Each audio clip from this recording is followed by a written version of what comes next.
Hi, my name is Zach McGee. I'm the chairman of New Media Legal Publishing, the sponsor of this CLE program. The presenter of this program is Andrew Struve. Andy was a brilliant, experienced, and highly successful litigator here in Southern California. On a personal level, he was also a warm, caring, and infectiously funny human being. Sadly, Andy passed away in July 2023 after a brief illness. The program you are about to watch was recorded a few years ago, but I've confirmed that the content still reflects the current state of the law on this topic. Reposting the program allows lawyers like you to continue to benefit from Andy's wisdom, and it allows those of us who knew Andy well to keep him around us for at least a little bit longer. I hope you enjoy it.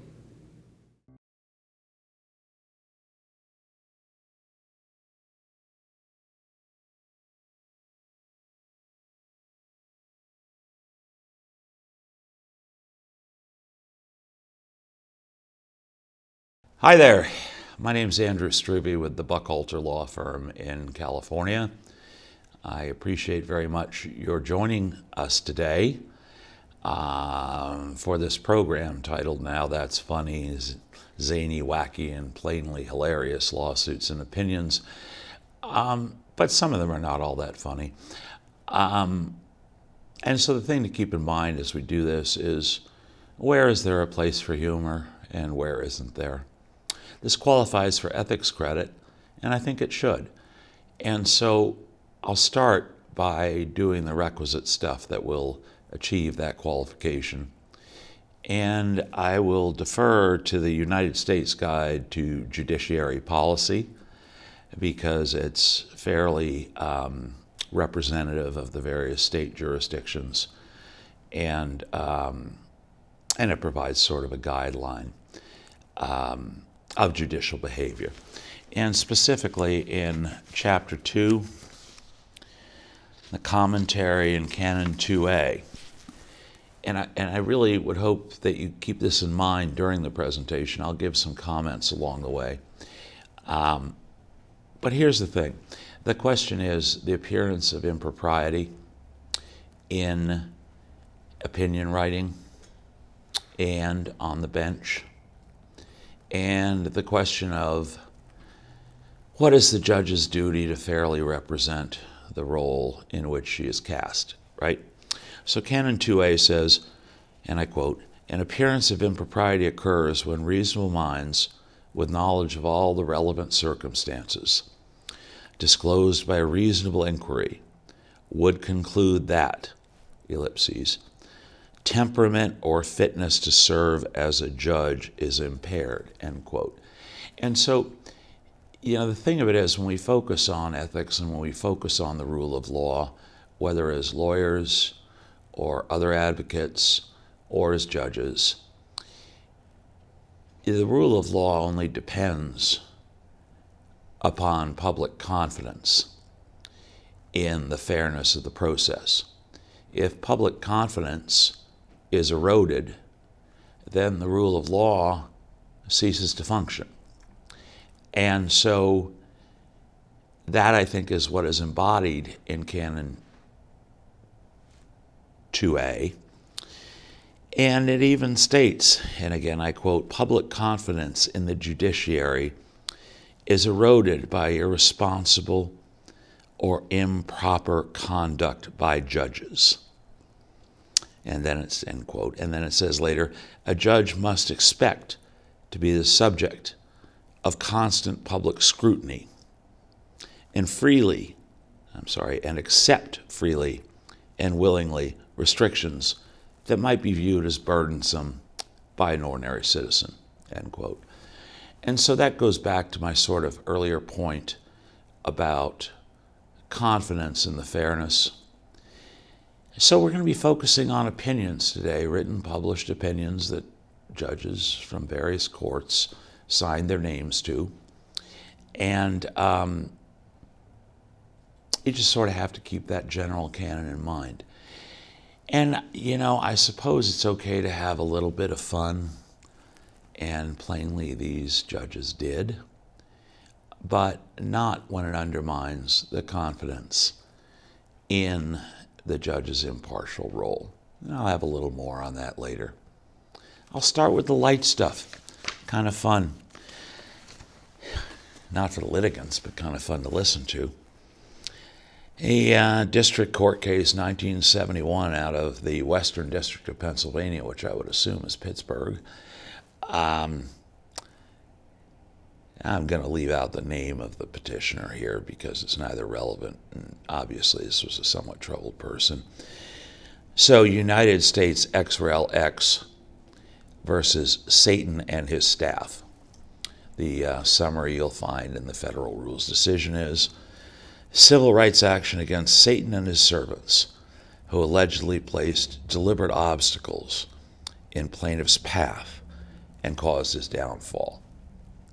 Well, and the court had a little fun with it. You know, there is a school of thought that one has to be particularly reserved in their approach to dealing with pro per litigants, especially with prisoners. This was 1971, so I don't know. Yeah, the humor is fun, though. So the court writes, and again I quote, even if plaintiff's complaint reveals a prima facie recital of the infringement of the civil rights of a citizen of the United States, the court has serious doubts that the complaint reveals a cause of action upon which relief can be granted. We question whether a plaintiff may obtain personal jurisdiction over the defendant in this particular judicial district. The complaint contains no allegation of residence in this district, while the official reports disclose no case where this defendant has appeared as defendant. There is an unofficial account of a trial in New Hampshire where this defendant filed an action in mortgage foreclosure as plaintiff. End quote. So that's referring, of course, to the Daniel Webster versus the Devil tale, right? So, and the court continues, the defendant in that action was represented by the preeminent advocate of that day, that would be Daniel Webster, and raised the defense that the plaintiff was a foreign prince with no standing to sue in an American court. This defense was overwhelmed by contrary evidence. Whether or not this would raise an estoppel at the present time, we're unable to determine. And then the court has a little bit of fun and hangs a footnote that says, we note that the plaintiff has failed to include with his complaint the required form of instructions for the United States Marshal for directions as to service of process. You know, it's funny, right? It's fun. It's also a pro se litigant. I don't think I would have done it myself. Actually, I know I wouldn't have done it myself. There are people who do these things. That's fine, I suppose. So a gentleman who I also won't name his name versus a Secretary of State of New Jersey. Probably another prisoner case, U.S. District Court. Now we've moved up to 1978, which puts us in the thick of the Carter administration. Complaint charges that by reason of his illegal incarceration in jail, he's been deprived of the office of the presidency of the United States. Well, and the court says the case relies on the theory that the electorate of New Jersey were denied a free presidential election in 1976.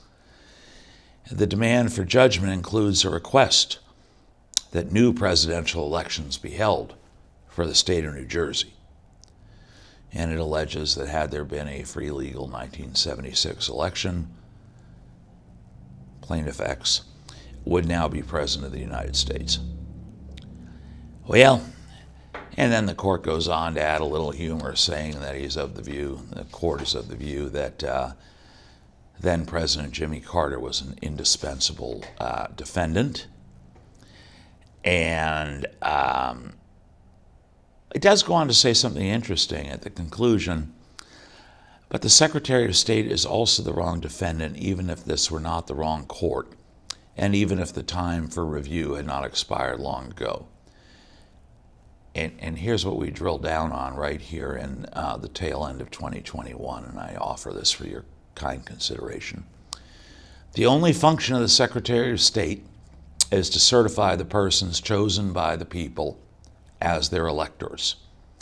It is the electors who vote for the President, and it is the President of the Senate who opens the ballots and causes the votes to be tallied. You can draw your own conclusion on references to contemporary history if you like. This one's a little lighter. Comes out of the District Court, Texas, 2001. Now, 2001, people tell me that's an old case. Well, gee, it doesn't seem that old to me, but it sort of depends on where you're coming from. Bradshaw versus Unity Marine Corporation, Inc. It's an in rem case, personal injuries working aboard a vessel. So it's a maritime case, right? It's out of Galveston Division. Galveston is a big shipping port and always has been. So you get those marine in rem jurisdiction cases. And the few things I know about maritime law are you need a maritime lawyer, right? I have a general passing familiarity with it, and it extends to calling a maritime admiralty lawyer. But in any event, this is kind of fun because it's not, I almost said attacking, demeaning could be another word, whichever, but not the actual litigants. It's speaking to counsel, right? And so that's a little different. You know, as lawyers, we all have a thicker skin, at least hopefully we do. And so that's where this is directed. And the court says, and again I quote, "Before proceeding further, the court notes that this case involves two extremely likable lawyers who have together delivered some of the most amateurish pleadings ever to cross the hallowed causeway into Galveston, an effort which leads the court to surmise but one plausible explanation. Both attorneys have obviously entered into a secret pact, complete with hats, handshakes, and cryptic words, to draft their pleadings entirely in crayon on the backsides of gravy-stained paper placemats, in the hope that the court would be so charmed by their childlike efforts that their utter dearth of legal authorities in their briefing would go unnoticed. Whatever actually occurred, the court is now faced with the daunting task of deciphering their submissions. With big chief tablet in hand, 2001, thick black pencil in hand, and a devil-may-care laugh in the face of death, life on the razor's edge sense of exhilaration, the court begins. And then it goes on from there. But it's directed at the lawyers. It's not directed at the litigants. And I think that's an important point to make from the ethical standpoint we discussed earlier. And I'll touch on that in a second. The court did have a little fun. The court notes that the entire case hinged on a determination of the Erie Doctrine, which was not addressed by either side, Erie Railroad Company v. Tompkins, etc. And the court says, that is all well and good. The court is quite fond of the Erie Doctrine. Indeed, there is talk of little else around the canal in this court's water cooler. Defendant, however, does not even cite to Erie, but merely a successor case, and fails to even begin to analyze why the court should approach the shores of Erie, and so on from there. All these cases, by the way, there'll be a handout that, accompanies the presentation. You can look them up. You can have some fun with them to the extent you like. And it sort of continues on.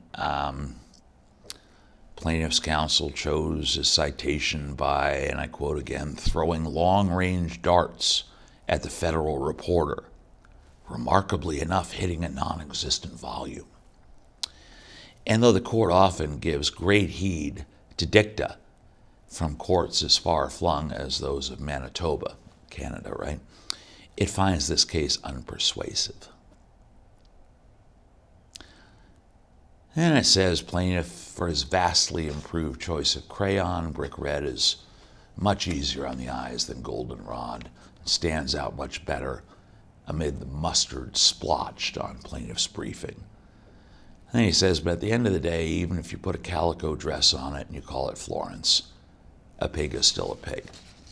So I guess the message that I take from that, right? The message I take from that is, as I mentioned earlier, lawyers are at least supposedly made of tougher stuff and can take those kind of things. And that may well be fine. And whether a judge should do it or not, well, I leave that to your own discretion. I will say that the fact that these cases are remarkable, they're remarkable in the fact that most judges don't do this, right? So when I was a baby, I clerked for a very fine appellate judge, very fine person. I won't name him. Very fine person. And we had a discussion about opinion writing, right? Because whenever you're writing draft opinions or whatever you'd like to call it, you wish to adopt the tone and cadence of the judge for whom you're writing. It saves her time in the editing process, and they also like you better. So it's a win-win proposition, right? So what this justice explained to me was, cases with corporations are one thing. Corporations are made of sterner stuff. Cases involving individuals require a special treatment. And I was directed to write opinions in cases involving individuals, draft opinions, I should say, I didn't sign them, cases involving individuals where the word would come down often years after the appeal was filed, often 3-4 months after the appellate oral argument occurred. They get the word from their lawyer, hopefully sooner rather than later. Duty to communicate could be a subject for another day.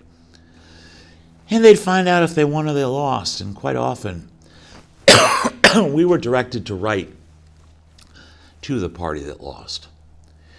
Because this justice told me that he envisioned the word getting to the family, and then they'd have the dinner, they'd be at the kitchen table, place would be cleared, and they'd talk about what happened, and then they'd go through the opinion, and they'd read the opinion themselves, and they'd discuss it. And so in cases involving individuals, we wrote for them. And it was a charming suggestion that I've shared with others, and now I have the privilege to share it with all of you. I offer it for your kind consideration. This gentleman grew up in rural Minnesota, grew up in a simple life, had the kind of 1950s kitchen table that some of us older folks are well familiar with. Square table, probably folding legs, oilcloth cover on it. Yeah, or vinyl, they call it, right? And they'd be sitting there in the kitchen and they'd be going through it, right? So the reason this has an ethics bent to it, and I'll refer you back to Canon 2A, is that that's really who the audience is. And as a judge, with all respect to our judicial colleagues, and some will be watching this, we don't write for our own personal enjoyment, if you get my point. Now, back to the fun stuff. 11th Circuit Court of Appeals, 1983. We had a talking cat. I was unaware cats could talk. But in any event, the summary of this is that apparently there were people who had a cat which they believed could speak, and they would exhibit the cat on local streets, and donations were solicited, presumably for the benefit of the cat. And the question was whether a business ordinance in that municipality required them to have a business license for this endeavor. And somebody was, you can't believe it, invoked a First Amendment right to speech on behalf of a talking cat. Now, you know, we can play around with how far constitutional protections extend, but felines not so much. Anyway, so I'll spare you the peroration about how Wacky the talking cat came to be, the epiphany, and there was some religious references, etc. But we'll just assume, for the sake of the record, as the court did, that the cat can talk. And so the court writes, "Inelusibly, Wacky's talents were taken to the marketplace, and the rest is history. Wacky catapulted into public prominence when he spoke, for a fee, on radio and on television shows, such as That's Incredible. Appellants capitalized on Wacky's linguistic skills through agreements with agents in South Carolina, North Carolina, and Georgia. The public's affection for Wacky was the catalyst for his success." That's kind of cute, catalyst. I didn't notice that before. "And Wacky loved his fans. As the district judge observed in his published opinion, Wacky even once purred 'I love you' to him when he encountered Wacky one day on the street." Footnote. We note that this affectionate encounter occurred before the judge ruled against Wacky. See memorandum of opinion below. Last footnote, kind of fun, and I don't think the cat would be insulted, and this is just a business license fee. This is not a really serious matter in my personal view. "The court will not hear a claim that Wacky's right to free speech has been infringed. First, although Wacky arguably possesses a very unusual ability, he cannot be considered a person and is therefore not protected by the Bill of Rights. Second, even if Wacky had such a right, we see no need for appellants to assert his right just tertiary. Wacky can clearly speak for himself." A little bit of fun. I don't think the cat would take it personally.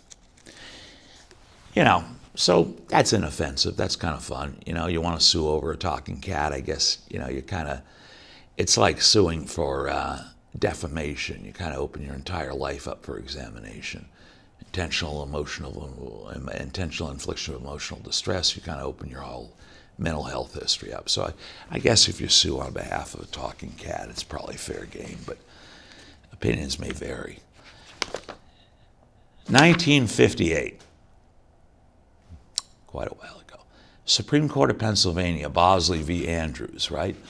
And so this was a negligence case about failure to restrain a bull. I didn't look at which part of Pennsylvania this came from. But I thought the writing was really quite good, right? And I don't think the bull would be offended, and the injured party also won. So I think, a little humor is easier to deliver under those circumstances, if that makes sense. So the court starts, and this is a dissent, by the way.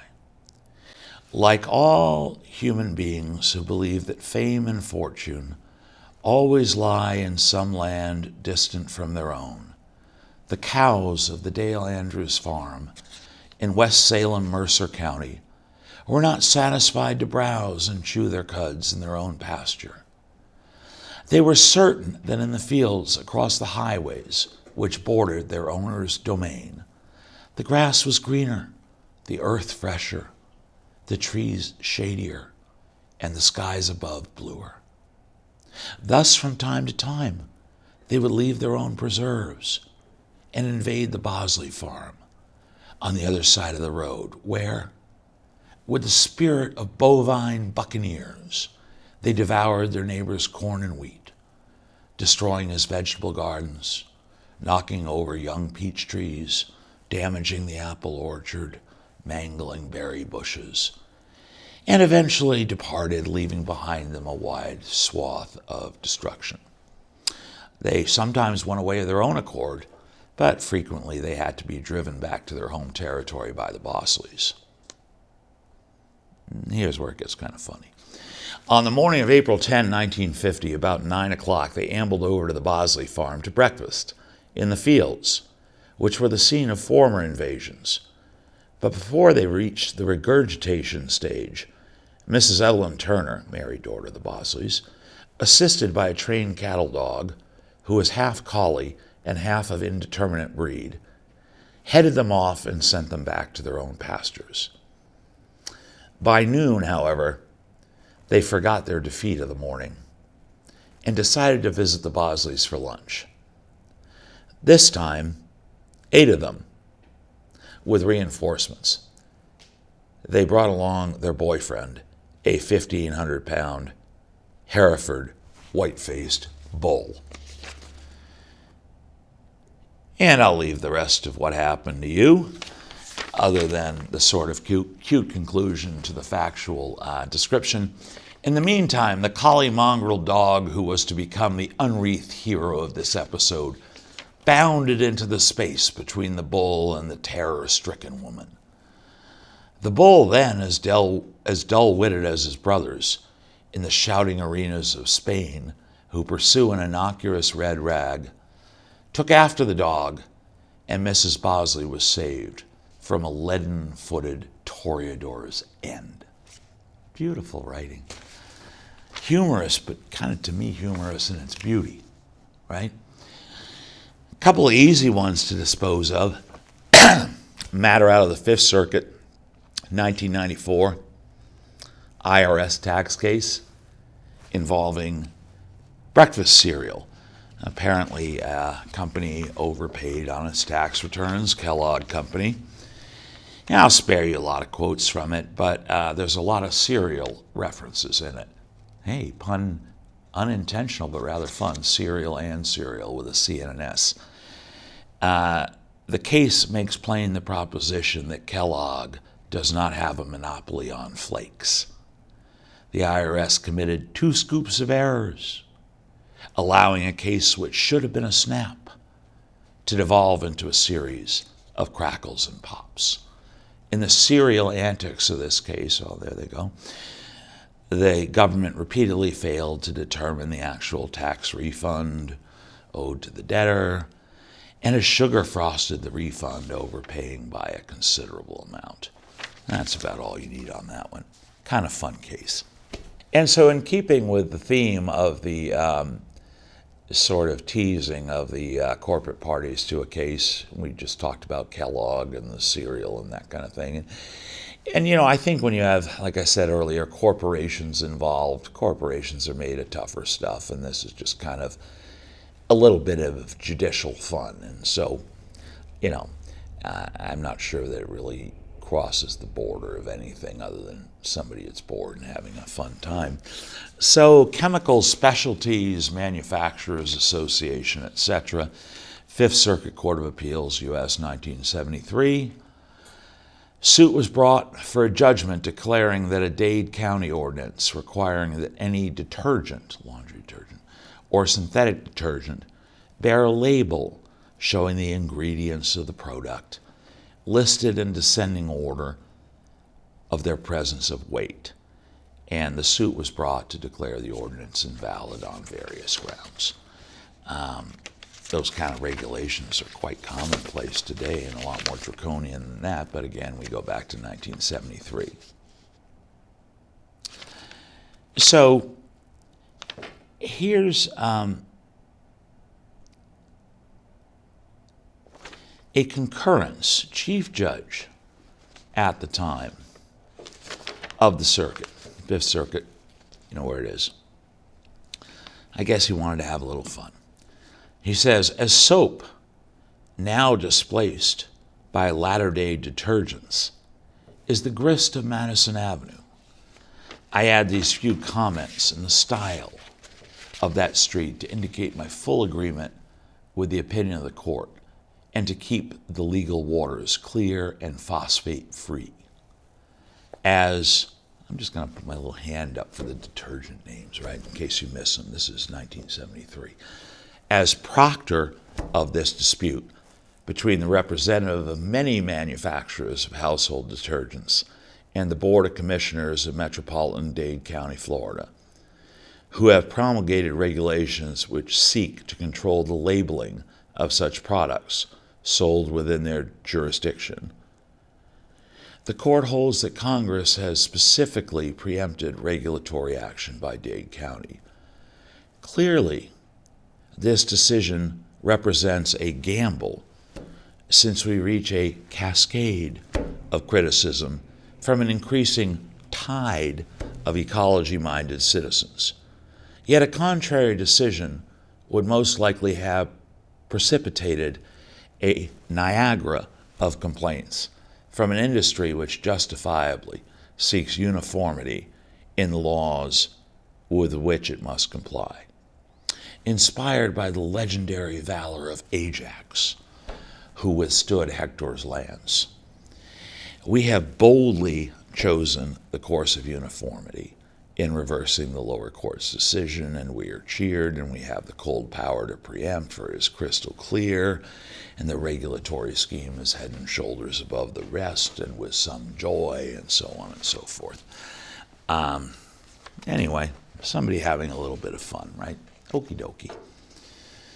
Ordinance, and by the way, the ordinance was actually serious. The purpose of the ordinance was concerns over pollution of the Florida waterways. So the ordinance was for real. It wasn't some sort of silliness, and it's nice to know they started then. So now it gets a little more confusing, let's say, possibly to me controversial. Again, I leave you to draw your own conclusions. I don't know why this stuff seems to reside in Pennsylvania so much. Well, in 1999, trial court decision out of Pennsylvania. Not going to name their names. It'll be in the handouts. No reason to make their misery any worse. Husband and wife dissolution proceeding. Question was the validity of a prenuptial agreement. And I'm by no means a family law attorney, and having been spared the exacting pleasures of having to experience it myself, I only have knowledge by way of the cases and anecdotal stories.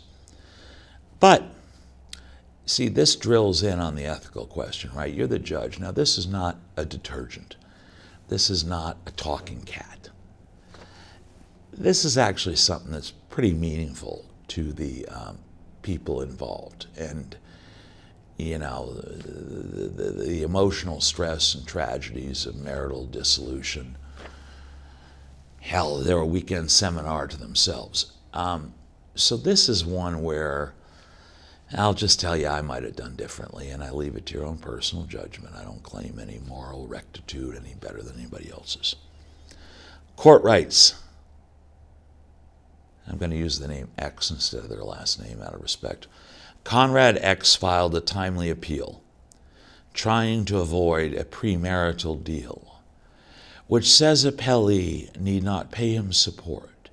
He brings his case properly before this court.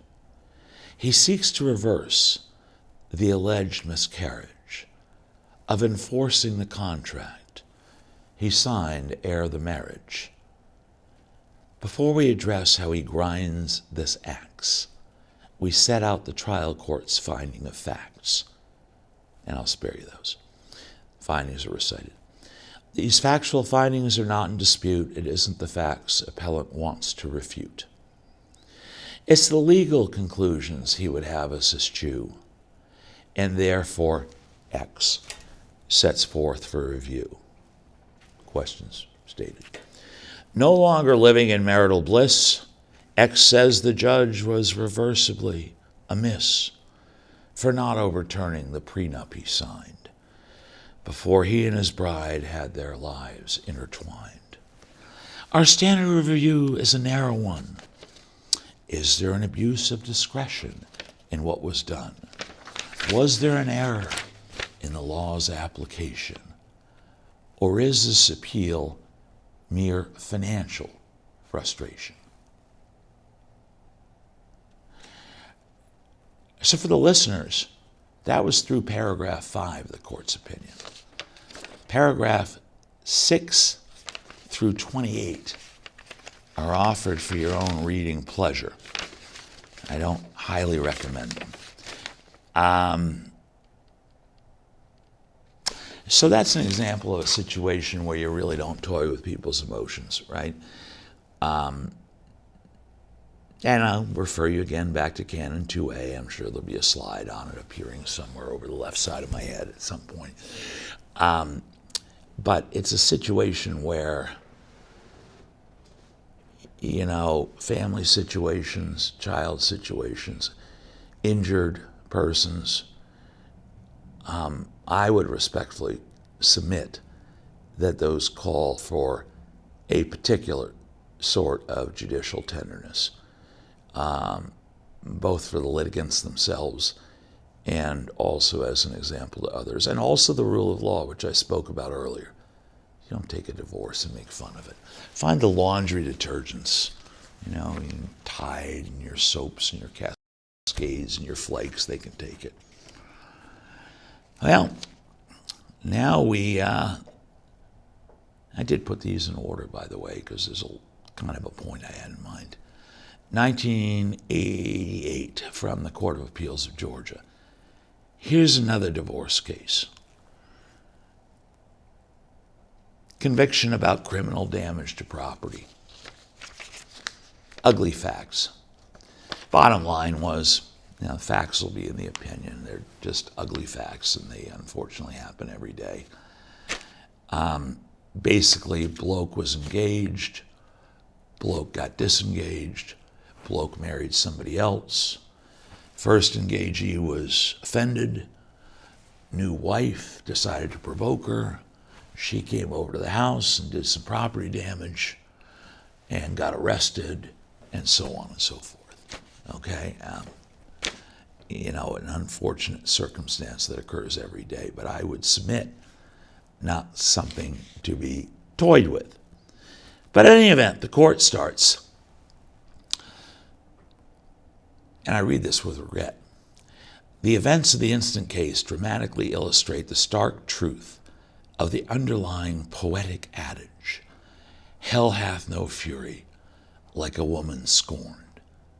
Appellant Carol X, who admittedly believed that diamonds are a girl's best friend, if and only they were bought at Tiffany or Meyer and Burkle, whatever that is, was rejected by her almost fiancé, David Nodex, after she'd expressed in explicit terms her disdain for the engagement and wedding rings which he had proposed buying for her at Kay Jewelers.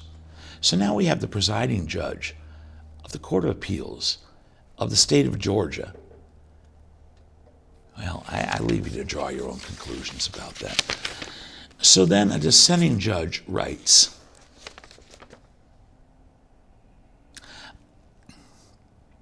Judge Carley, I don't know Judge Carley, but Judge Carley writes, I agree that the judgment of conviction should be affirmed. However, I cannot join the majority opinion because I do not believe that humor has a place in an opinion which resolves legal issues affecting the rights, obligations, and in this case, the liberty of citizens. The case certainly is not funny to the litigants. I concur in the judgment only. It's a rebuke. One would have thought it would end there, but apparently, now I'll completely name him because it seems due. Judge Dean responds. He sua sponte grants rehearing and decides to have another go at the opinion. And he says then, speaking only as the author of the majority of opinion, I note that some cases, as here, involve unusual and colorful factual situations. Often, related quotations and expressions are evoked, emphasizing pithy portrayal of the points under consideration. Then he says, the history, current history book, as Judge Dean states, Justice Dean, Judge Dean. The history of the Court of Appeals of Georgia, unanimously approved by all 9 judges, acknowledges books containing compilations of decisions under such titles as wit and wisdom and court opinions always include reprints from the Court of Appeals of Georgia. Appellate judges should consider that a little levity lightens their load. A sense of humor can complement fine judicial standards, and so on and so forth. Again, ethics program, and draw your own conclusions. So there you are at that little table in Minnesota that I spoke about in 1950, and you get the decision and you're reading it, and you're getting made fun of, but you're also basically treated like trash because Kay Jewelers was kind of a sniff for the judge who wrote it. And he also decided to take a swipe at the estranged fiance. Well, in any event. Moving on to something a little more funny, a little less serious, but just stuff to consider. Criminal case. Certainly won't name the name here. It's from 1980, but the criminal defendant, was age 15. That's noted in the caption. And so the question is, shoplifting offense, right? And the question is a girdle, right, a lady's garment, a burglar's tool within the meaning of statute prohibiting the possession of burglars' tools?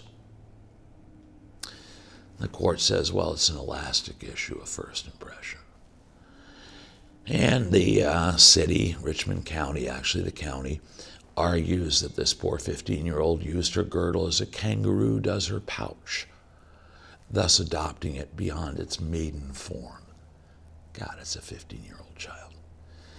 The law guardian snaps back, charging that this artificial expansion of the statute's meaning plainly sags. And it goes on from there.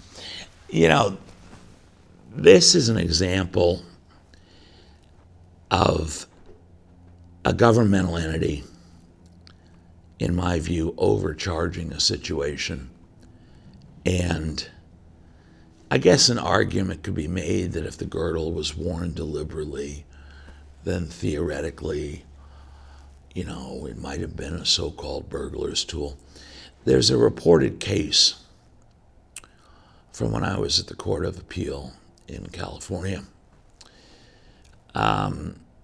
City of Westminster versus City of Huntington Beach. Or it might be reversed. It might be City of Huntington Beach versus City of Westminster. It doesn't really matter.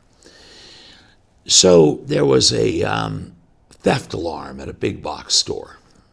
Don't remember which one it was. Doesn't matter. So the alarm goes off at night.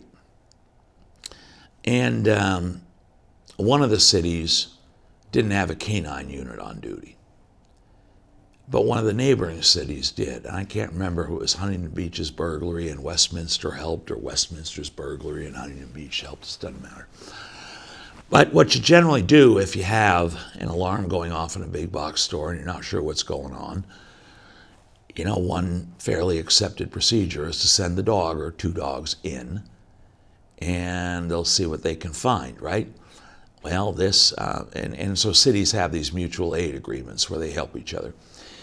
So whatever city's dog it was ran in the front of the store, and a back door being open ran right out the back door and proceeded to lock onto the leg of the only person in sight, who happened to be a female store employee who had been working late night when the burglary occurred. And she sustained injuries. Now, if you think back to your first semester of law school, God help us all, you'll recall that dog bites carry strict liability. It's not a question of knowledge of a propensity for violence. Bottom line is, if you own a dog and it bites somebody, it's your problem. Distilled in a sentence. I just saved you about 20 pages of Prosser. But there's an exception in California, and I would bet in most jurisdictions, that an exception to strict liability for dog bites is if the dog is a law enforcement officer. Yeah, I guess they call him that. That's fine. I'm a dog lover. If the dog's a law enforcement officer and they bite somebody, strict liability does not apply. The California statute says that the bitee, however, must be a participant in the crime for strict liability not to apply. So one of these cities argued in defense to this personal injury case for the dog bite on appeal that this store employee was a participant in the crime. And the rocket scientist lawyer for the city argued with a straight face that necessarily she was a participant in the crime because she was a victim. And without a victim, you can't have a crime. So she's a participant. Justice Tom Crosby, may he rest in peace, wrote the opinion disposing of that. And he hung a footnote in that opinion referencing the argument I just cited. And he said that the argument was infuriating in fact and contemptible in law. Well, good for you, Tom. So you do see these things from the courts sometimes. So moving on to something a touch lighter. It's a funny one. Kentucky, 1974. It involves a horse. Now, I've spent considerable time with clients in the state of Kentucky, and I can tell you that there are certain things in Kentucky that are very special to Kentucky. Baseball bats, bourbon, and horses come immediately to mind, right? So here's a horse case. So there was an ordinance that prohibited riding on public highways on a horse. And so somebody challenged the ordinance as discriminatory because, as written, it would allow the riding of other animals as long as they weren't horses. And so appellant's brief argues, I kid you not, and they're quoting from the brief, it's really not a great idea if you're losing an appeal and you get quoted in the brief, right? And so the court says, quoting from the appellant's brief, "We therefore assume that kangaroo riders can employ bridle paths for their purposes, but horse riders cannot. An elephant can be ridden on the bridle path, but a horse cannot. If a tiger could be trained, it could be ridden. Is a donkey or a jackass a horse? What about a mule? Does this relate to live horses only, or does it forbid a child on a rocking horse? How about a mechanical horse? Could a merry-go-round be set up? The ordinance forbids none of these things." And here we go. "But only relates to the valiant steed who is such a major part of Kentucky's heritage. The trial court's finding that this ordinance is not discriminatory because it treats all horse riders the same is misfounded. If a horse rider cannot ride his horse, but can ride an animal which is not legally a horse, but is similar to a horse, then the ordinance discriminates not only against the horse, but also the rider." Well, and then it goes on from there. And the court had no trouble upholding the ordinance, and so that's where that one went.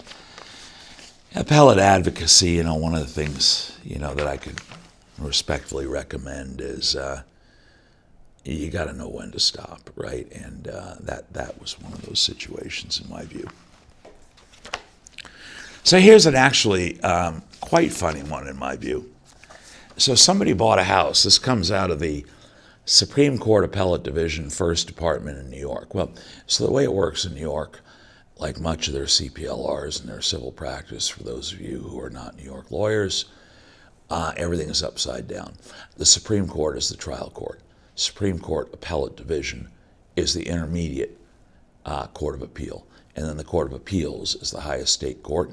The first department sits in Manhattan, and with many apologies to the other departments, let's just say that the first department has a very well-earned reputation for scholarship and thought and very fine adjudication of disputes of all natures, particularly complex commercial disputes. So I commend them to you. So here's a funny one. These fellows bought a house in Nyack, New York, which, if memory serves, is either in Dutchess or Ulster County. I can't recall which.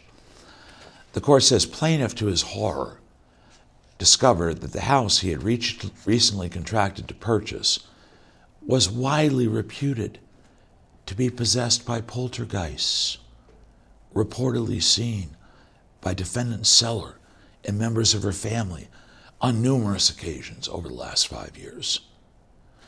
Plaintiff promptly commenced this action, seeking rescission of the contract of sale. The Supreme Court, again, that's the trial court, reluctantly dismissed the complaint, holding the plaintiff has no remedy in law. Well, here comes the appellate division, right, and it reverses. And it's really kind of cute how they did it, right?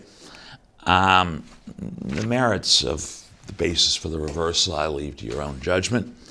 But the court says, in the unusual facts of this case, as disclosed by the record, they clearly warrant a grant of equitable relief to the buyer who, as a resident of New York City, cannot be expected to have any familiarity with the folklore of the village of Nyack.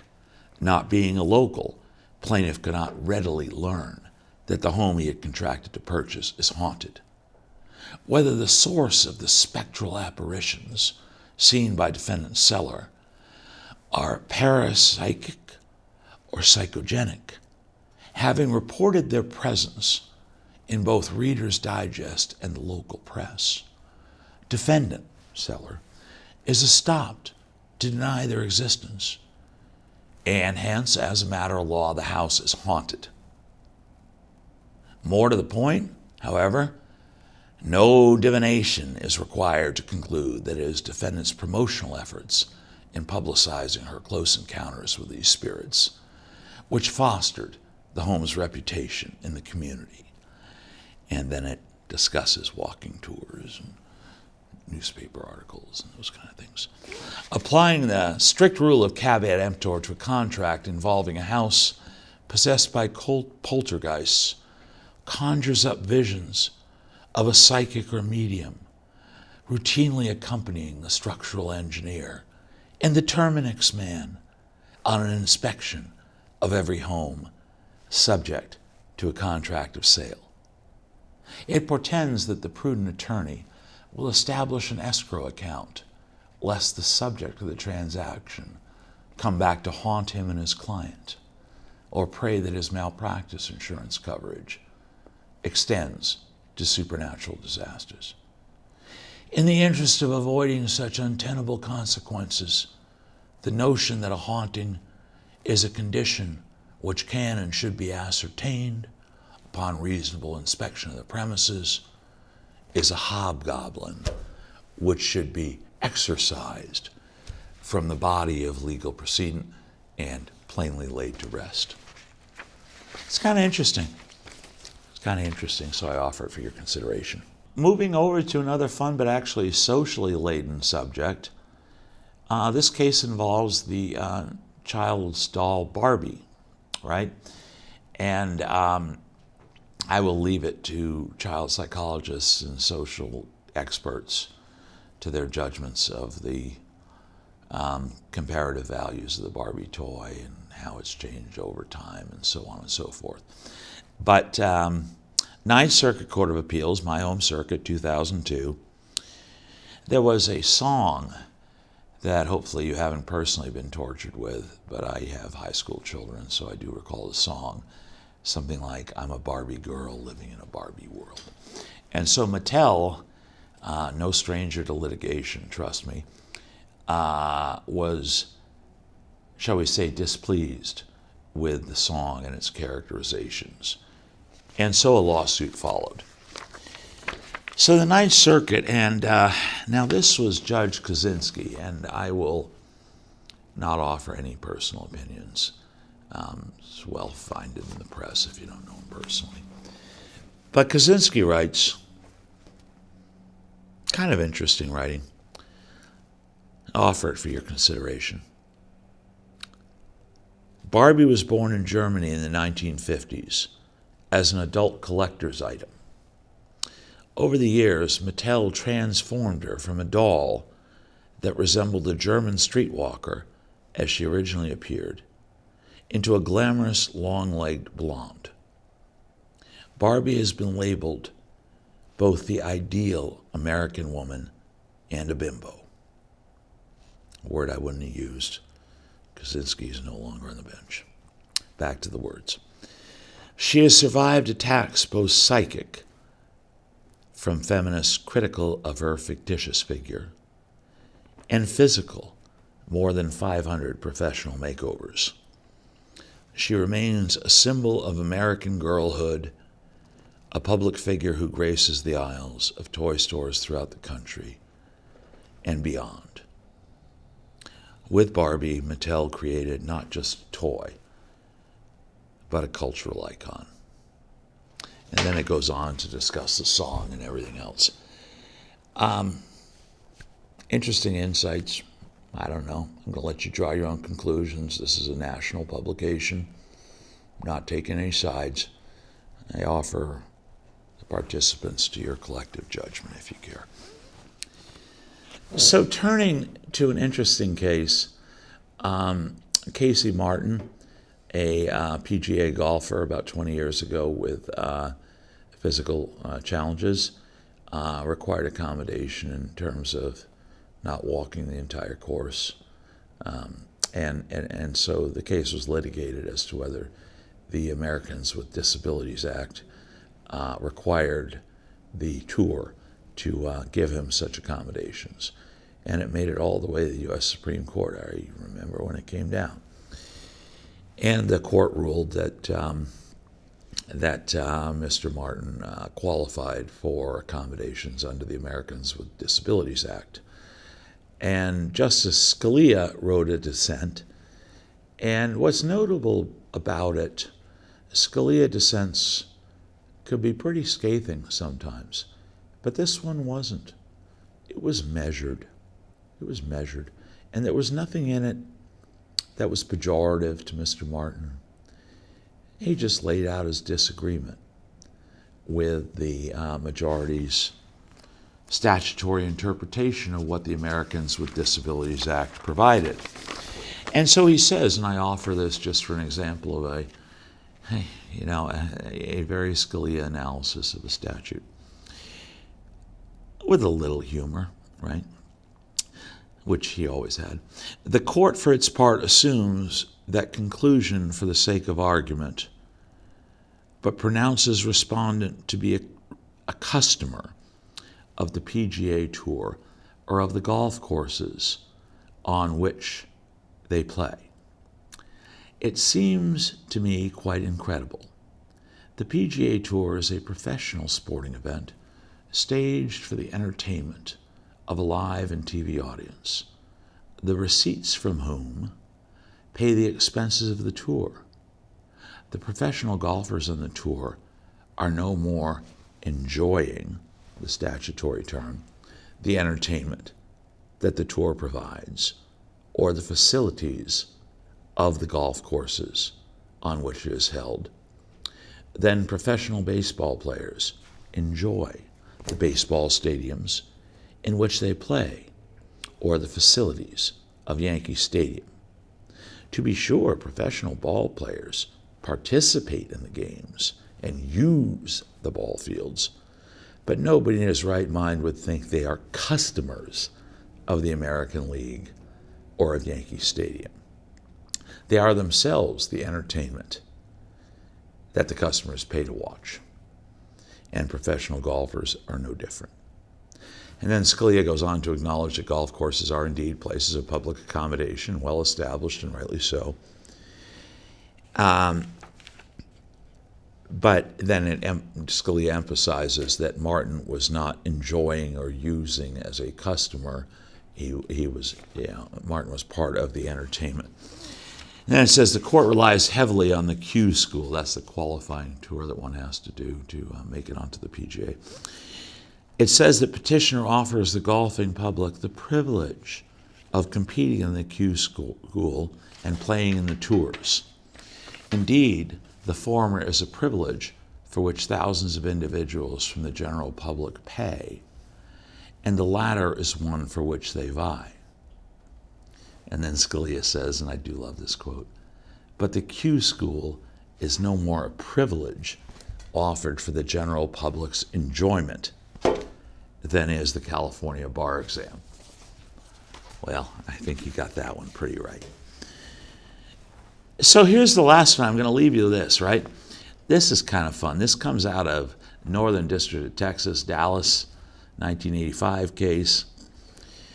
Schaefer versus commander of the Army and Air Force Exchange Service. So the Army and Air Force exchanges, most militaries have an exchange, right? It's basically like a Costco for service members and their families and retirees. It's really that simple, right? Usually on base, nice facilities, nice people. So anyway, apparently there was a case involving the Army and Air Force Exchange in Texas, and the case had sat on the books for a while. And so believe it or not, and I still, golly, what a bold person. So it was an employment discrimination case, apparently. And the counsel for one of the parties, it being the holiday season, was annoyed about the delay in decision of the case. And he actually sent a singing telegram to the judge, who actually received it, with, as the court says, numerous balloons of festive colors, with this message in verse, sung, of course, to the tune of "Let it snow, let it snow, let it snow." And the telegram was, "Oh, the case is Schaefer v. AAFES. We recall the trial you gave us. Do you remember, yes or no? Let us know, let us know, let us know. Oh, the age of this case is gallful. Your procrastination is awful. Our impatience we must show. Let us know, let us know, let us know. Would you finally give the word, now that we're down on our knees, pretty please? And we heard from a little bird, you'll even add on attorney's fees. Oh, we've spoken as long as we dare to. One final question we have for you. Are we shafted, yes or no? Let us know, let us know, let us know." And obviously the court must have known the lawyers, or else nobody could get away with that. And then the court notes, however, this, quote, motion, end quote, was not accompanied by a certificate of service, a brief, an order, or a certificate of conference as required by local rules 2.1e and 5.1a through c. Accordingly, it shall not be considered for purposes of this action. Fun stuff. That was kind of cute. I don't think I would personally try the singing telegram myself, but I leave that to you. I do want to thank you for watching this today. I hope you have some takeaways from it. I hope we've given you something just to ponder, and I do always appreciate your tuning in. Thanks.